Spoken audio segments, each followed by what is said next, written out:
So we'll kick off with Marvel. Of course, we got Hulk issue 2 from Donny Cates, and ooh, the end. The whole thing's good, but the ending's just like, oh, Yeah. all right. Yeah. It's I was saying it to Wes on Change My Mind during the comic book minute. Like, I'm not a Hulk guy. Like, you just can't get me to read Hulk stuff, even the bigger stuff. It's like it's just not for me. And I'm so in. Donny Cates is so good, and this is I could not be more in on this Hulk series. Well, we talked about this when we talked about Hulk 1. Is that Donny Cates is he's found a way to give some originality to Mhm. a story that generally is pretty bland. You know what I Mhm. mean? And Mhm. he's given the actual character Hulk, some different what's the word I'm looking for without really spoiling anything. He's just given some depth there. He's created some really bizarre, unique layers there, which just makes this series like it's an absolute must read. It Yeah. really is. Through the first 2 issues is an absolute must read, and honestly, with Cates, who had so much success with Venom too, and is just a great writer all around, I'd say this is worth investing in. Like, I would say, like, get in on this series now. Don't wait to see it for Joe and I to see it out. I think that, like, it's No, Hulk, and I wouldn't just say that about anybody writing the Hulk. Cates is really like he's somebody who again, like, we talk about a ton. Actually, you've done a lot more of his books on here than me. I think I've only done God Country, which may or may not be coming up in our main topic that we're doing today. But anyways, I don't want to get ahead of myself. Just pick up Hulk 2. Star Wars The High Republic issue 12 is out this week. Also, Wastelanders Wolverine issue 1 I reviewed for Geeks Worldwide. And it was another one where it's just like, okay, like, why? Like, did we need this? I don't think we really did. There's some cool Wolverine action. The art's good. Don't get me wrong. It's fine and everything. But it's just like, what? So, yeah, I did not give this a favorable grade on Geeks Worldwide, and we can just leave it at that. Yeah, I think I gave it is either a 7 or a 6.5. And oof. there, to me, there is a huge gap between a 7.5 and a 7, like more than any of my other grades. Like, that is like a huge drop of when it's 7.5. Like, people could like this. Yeah, 7, like, no. No, yeah. like, it's just no. Like, at that point, it's a 70. No, okay. Anyways, other books that came out from Marvel this week got Eternals 8, Strange Academy 14, Defenders 4, Demon Days Rising issue 1, The Thing issue 2, which I have not read that yet. I read the first one. I don't plan on reading the second one. We'll see. Told you. Kazor, excuse me. Lord of the Savage Land issue 4, which I may go back and look at some of his stuff. I'm not sure. Let's see. We got from DC this week. I know you have more than a few titles that you picked up from them. Yeah. So I get caught up on the Joker. Like, Mm-hmm. took a really fascinating turn. Oh. Because it's like I said, it's a Jim Gordon book, Mm-hmm. right? It has been for 8 issues. Issues 9 and 10 really took a good pivot, Mm-hmm. and is now sort of living up to the Joker, title in its name. But just as it's doing that, Tynan's going to be leaving it, right? So Mm-hmm. we'll see where this goes. But I have been enjoying it. It's been a good book. Let's see. Wonder Girl came out number 6, which you've been reading. Mm-hmm. Batman Urban Legends number 10, which I stopped reading after Zdarsky's Red Hood Mm-hmm. run in that. I Am Batman number 4, Future State Gotham number 8, which you've stuck with. Mm-hmm. Batgirls number 1. Yeah, which I Yep. did read, and I thought was a very good start. I was not the one to review it for Geeks Worldwide. I think whoever it was ended up giving it a good grade, like an 8.5, I think. And I think that's about right. I definitely think this is good for if you're looking for a book that's, first of all, if you're looking for just a female like heavy book, like, this is it 100%. You've got 3 of the Batgirls, all interesting characters, all different from one another. I think I think for like a younger female audience too, but I don't think it's exclusive to that. I think this is Right. just like an all around fun time and has a lot of potential. Nice. Black Manta number 4. Mm. Pennyworth number 5. I continue to love it. Again, it's not like action packed, and it's not. There's something about it I really enjoy. Because I love the character of Alfred, Hmm. and which leads me into this next book, which was absolutely fantastic. Nick, Robin and Batman, Oh my God! number Yes, 2, yes, and this is so only a good. 3-issue series. Yeah, And what I this is how it's done, ladies and gentlemen. This, like, this is how it's done. Lemire, like, and this was such a good issue. And one of the things I took out of this issue, which isn't a spoiler, but it's the character of Alfred and his role with Dick Grayson. Mm-hmm. He sees what Bruce has become, and he's doing his best to allow Dick Grayson to grow up, still be, have a childhood that Bruce didn't have, while having the same sort of, fate, but the humanity that he's instilling in Dick Grayson that Bruce just doesn't have, Yep. right? You Not get one stitch of it. Oh. right, and so I've Tom Taylor, while Alfred hasn't been in that story, he's still in it, right? That he's sort of this, this presence, but just I love the character of Alfred and what he means, and he was great. He's great in the series. It's a good little spy series, but Batman Robin 2, man, or Robin Batman #2, like Yes. it was so good. Like all three parts, the beginning, the middle, the end, like the way it ended, and what Alfred said to Batman there at the end, like, oh, I loved it. For all the praise that Joe has for Alfred in this, and it is very interesting to see all of that. The how much of a, I mean, really, just for lack of a better term, an asshole Batman is in Yeah. this. Like when you see at the end, it's like, wait a minute, what? Yeah.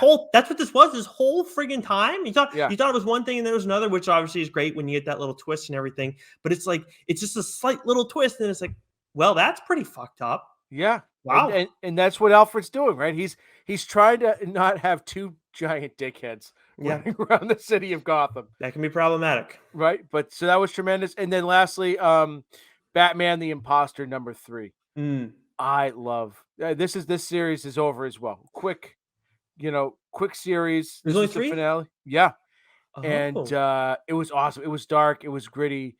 And the way it wrapped up, like everything about it, it was just a different take on Bruce Wayne and Batman, and the way it wrapped up all 3 issues, awesome stuff. Awesome stuff. I'm behind on this one. I did not know it was only 3 issues. So maybe we'll have to discuss a little further down the line. Do you think you'd want to do an episode on that? Because I only read the 1 issue. You can still. Well, I don't know, because it's only 3 issues. So like, I would just say, like, it's 3 issues. It's really effing good.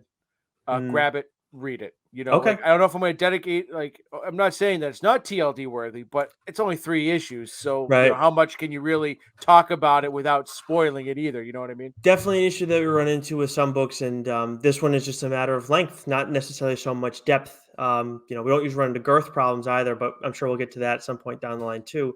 As for Image this week, we got Primordial issue 4, which Joe was talking about. Kingspawn issue 5, of course. Sean Lewis has been absolutely killing it with that series. We're supposed to get The Scorched next month.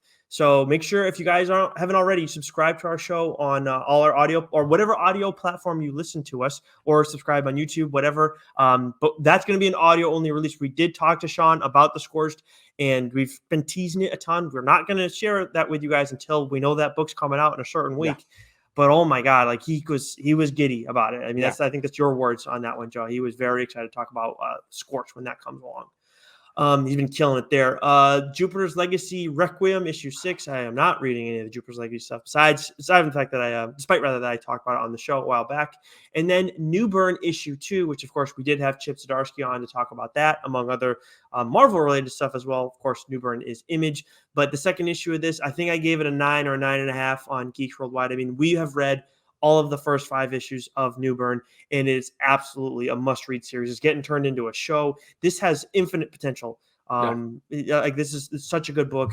I don't think I need to say more than that. Like, it's like a good synopsis. Like this is fucking kick-ass. Anybody can read this. Anybody can enjoy this. Pick it up. Like it's Jacob Phillips, not his father, Sean, and Chip Zdarsky. Yeah, awesome series. Tremendous. What has been, conversely, what has not been as awesome is Berserker from Boom Studios, and that's where we start with them this week. Issue 6 is out from Boom, and then as Joe has given up on, I am still plugging away at that to see what it looks like at the end to report back fully, because we do get the review copies. And then regarding the matter of Oswald's Body issue 2, you are reading this, right? Yeah, it's fantastic. I mean, as you expect, it's revolving around the assassination of JFK, and the first issue was interesting. It was sort of about putting this team together. Mhm, You know, I mean, given the title of the book, you're assuming it's going to have something to do with Lee Harvey Oswald mhm. and the JFK assassination. You just don't know how exactly, and then this issue comes in and puts things in a lot better focus, and it's got a great little like shit goes sideways at the Mm. end of the issue, which was Oh, awesome and really sets up the next issue really well. So this has been a good, fun conspiracy. It's a very new, interesting look at all the many huh. JFK, assassination, Lee Harvey Oswald conspiracy theories out there. So this one's fun. It's definitely got that Department of Truth vibe to it, but it's That's not as like with Department of Truth. It's real heady, and uh-huh. it's a lot of it's like deep thinking. This is Okay, just like pure, straight up conspiracy thriller. Like boom, okay. you know exactly what you're getting. Is this a limited series? Do you know? I mean, it's got to be. Okay, I'd imagine. I don't know for sure, but it's. I okay, mean, I can't envision this, being ongoing. okay. Yeah, because if it's ongoing, then you start going into the Department of Truth territory, and then it's like, oh, Yeah. that seems a little bit too on the nose. Like, how you getting away with that? Right. Right. Right. From Dark Horse, we got Maze Book issue 4, another Lemire book that you are reading. No One Left to Fight 2, issue 3, which I enjoyed that first series. A little behind on this one right now. I did like the first issue coming back. Joy Operations issue 2, which I gotta say, I keep getting that one in the matter of Oswald's body confused with one another, different publishers, but it's like yeah, I guess that's what it is. I don't know. I'm pretty simple minded when it comes to certain things. And then we Not got familiar with the O, are you? oh man, no. Wow, got me there. Then we got Cloaked issue 1, which I do want to read, but I did not read it ahead of this episode. You did. How was it? Yeah, I might call dibs again. To be honest with you, Oh man, this is my own you gotta fault. It's my you own gotta be fault. quick. You gotta be quick. No, this was really good. Really interesting story. I mean, we talked about this in the solicit, where I mean, like the solicit has its sound. I mean, in the cover art and the whole premise of it, it's like, okay, this is a knockoff Batman and Robin story, but there's so much more to it. And it's about a Batman like vigilante who Hmm. shows up out of nowhere. Except, imagine if Batman was Red Hood and just killed, Okay, right? nice. And just brandishes his own form of vigilante justice. He's got a little sidekick, and then just disappears. And then, so the premise of the book is that some wealthy person, finds this sort of private investigator to go looking for um, the cloaked, vigilante for that disappeared 25 years ago. So now you've got a sort of Hmm. detective story on top of it. And there's a part in the book where he interviews the former boy wonder, and it was awesome. It was Hmm. very, very good. I enjoyed it very much. Oh man. All right. Well, I guess I'm trying to think. Like, I want to give you this one, but you just called dibs on what was the other one you called dibs on? The Rush. Hmm. Let's see how the second issue goes. Like, 'cause if it blows you away and knocks your socks off, then I will wait. If it's like, I don't know, like maybe like it's still good, but not quite there yet. I need to see more. Then I'm It's gonna the holiday season, Nicholas. Give it a read. You'll enjoy it. okay. Oh, okay. All right. Anyways, from Aftershock, it does sound great. Like you seriously, like It's I good. was It's good. interested Give in it a this. read. It's good. From Aftershock, we got Heathens 2, which you are reading, right? Are you caught up on Uh, this? no, No, we I don't get plan on Aftershock. reading issues one. I have issue one. I'll buy issue two when it comes out Right. on Wednesday. One of the few companies we don't actually get review copies from. We'll have to change that at some point. My Date with Monsters issue 2. I read that first issue. What didn't really sell me on it. I like Tobin. Obviously, he went and wrote Bunny Mask, and that was outstanding. One of my favorite books of 2021. Um, but I don't know if I am going to give the second issue a shot. I might, but it's just like it's got to really knock my socks off for me to stay with it. IDW, it's just I almost think it's not for me. I don't know who it's for though. Sometimes I do, like that's where it's like I don't know if it's bad or if it's just like I don't know. Like it's not It's obvious. not for with this you. one. It's Yeah. not for you. IDW TMNT 124 is out this week. Titan Gun Honey issue 4, which obviously you are a big fan of that series. It's been Cheers. everybody's Cheers. been loving that. Comicsology has We Have Demons issue 3 out this week. What? It's a great series. Everybody knows it's a great series. What? Go ahead and tell the people if you fucking read it or not. I haven't read the third You issue. Son of a bitch. I haven't read that issue ahead of this episode. I apologize. I tried to catch up on a lot of the stuff, and it may or may not have slipped my mind. But I did read out issue 3, which you are way behind on, and I'm not saying to throw you under the bus, but I wanted to sort out my feelings about where Out is going so far. This is supposed to be a 5-issue limited series with AWA, like they usually are. It has we thought it had a ton of potential from day one. Thought it was going to be a kick-ass series, and it was a little slow. But the end of the first issue was awesome. The second issue was good, and I felt like there was definitely a very interesting development.